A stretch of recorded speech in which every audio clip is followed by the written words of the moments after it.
So the Epiphany is the Feast of Light, the great Feast of Light, the manifestation of the light. And again, like December 25th, it's very well placed. When Jesus comes, the light begins to grow, and so beyond the solstice now, by the 6th of January, we may be beginning to perceive the days finally getting longer again. And hopefully the light is rising and expanding in our hearts as well. But that's actually what I'd like to talk about. What is the effect of light? What is the nature of light? What does it do when we do see it, when it enters our hearts? Well, the first thing about, two things, and they're very closely related. First of all, light expands.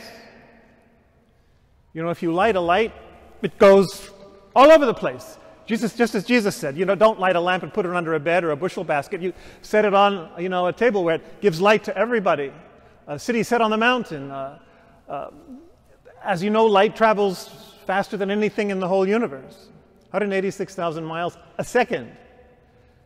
So light can expand and more than anything else. And as the light expands, and if it enters our heart, well, then our heart expands too. And if our heart is not expanding when the light of Christ enters it, then it hasn't entered it, or we've misunderstood it, or haven't received it somehow. And of course, the expansion brings with it joy. People who live at the North Pole, have 6 months of darkness and they have to, take antidepressants or something. It really is terrible when you don't have the light, but when the light comes back, then you find joy.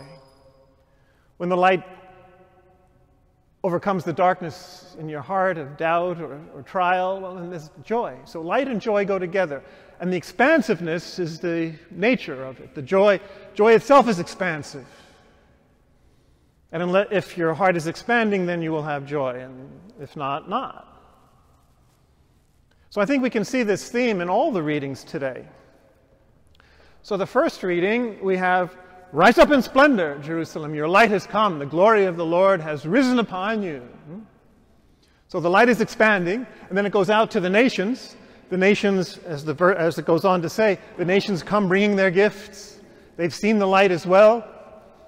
And there's a beautiful phrase in there where it's very well translated. It says, when you see this, your heart will throb and overflow. It's a beautiful expression. The word for overflow in Hebrew, ahab, means literally get bigger, expand. Your heart will overflow. And it will throb. Fachat in Hebrew actually means be awestruck, almost terror-struck with awe. Because that's what, sometimes joy, astonishment can be so great that it's almost scary. That's the joy that God gives us. So if our heart is throbbing and overflowing, expanding and rejoicing, then we've seen the light of Christ. And that's so beautifully expressed throughout that first reading in Isaiah 60. Then even in the second reading, and I'd advise you to read the whole chapter 3 of Ephesians to get the full sense of the majesty and the ebullient joy that goes through it. He says, now the mystery hidden from ages past is now revealed to all the saints, that the Gentiles are co-sharers, literally co-bodied. St. Paul invents a word, susoma in Greek, which means, it doesn't mean anything.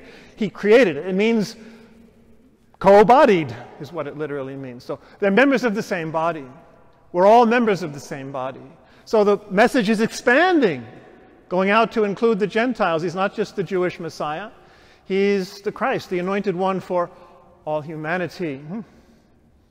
And as I say, if you read the whole chapter, you can't escape rolling along on the waves of joy and exultation and amazement that clearly animate the writer of the epistle, Paul or whoever it is, that it is, this is an amazing message that expands the light of Christ and expands our heart. And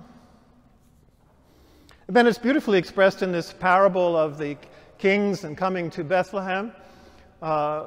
Whether it's historical or it's a midrashic story to point out a spiritual truth, the spiritual truth is clear. Again, it's the expansion. The Magi, the astrologers, the wise men, the sages, whatever you want to call them, from the east, come from the east. They've seen the sign, and there's a great light coming into the world. And the star itself, based on a passage in Numbers 24, is a beautiful signal sign of the light that has come. So they come, and just like in the psalm today and in the first reading, the nations, represented by the Magi, come bearing their gifts. So that's an important point. We talk about the expansion of the light of Christ and the expansion of the kingdom of God and the expansion of the church across the world. It's not just that we give, which of course we do, we share the light of Christ, but we receive. The nations bring their riches, they bring their treasures, symbolized by the gold, frankincense, and myrrh, but by all the gifts that they bring of civilization, of religion, of culture, of philosophy, of everything that they represent, the riches of human culture, they bring that into the church as well.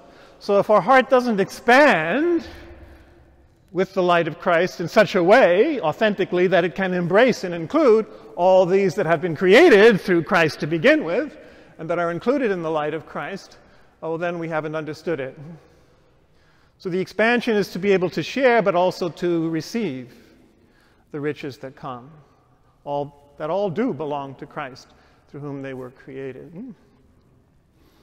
And then the joy is evident as well, isn't it? There's a beautiful phrase in the gospel today which says, when after they leave Herod's presence, then they saw the star again, and it doesn't just say, oh, they were pleased.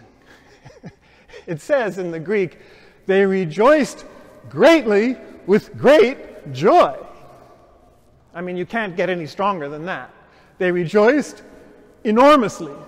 Sfodra, they rejoiced greatly with great joy, which should be the effect of that light and the appearance of the morning star in our hearts, who is Christ, according to the book of Revelation. And as the second letter of Peter says, you know, you do well to gaze, keep your gaze fixed on this lamp shining in a dark space until the morning star rises in your hearts. So that's the light of Christ that does come to us in our darkness and does bring us great joy. So that's what we should be feeling. And notice this too. I pointed this out recently.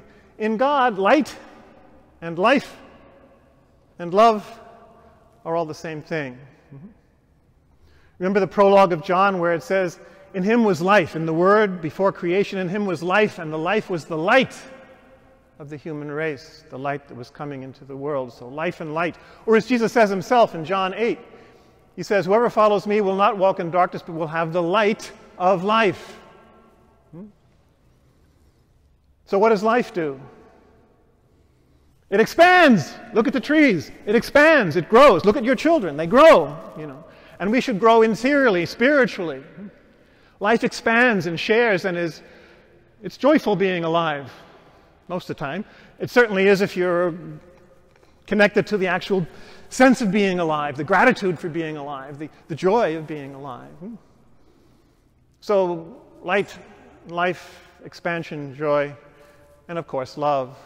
I mean, that's the most obvious of all. Love expands. Love expands the heart. Love embraces more and more. If you're not embracing and loving everybody, you're probably not loving anybody. And if you don't love anybody, you can't love everybody. Love is one. Love is God's love. Love is God's love poured into our hearts. John's first letter makes that very clear, that God's life is God's love. God is love.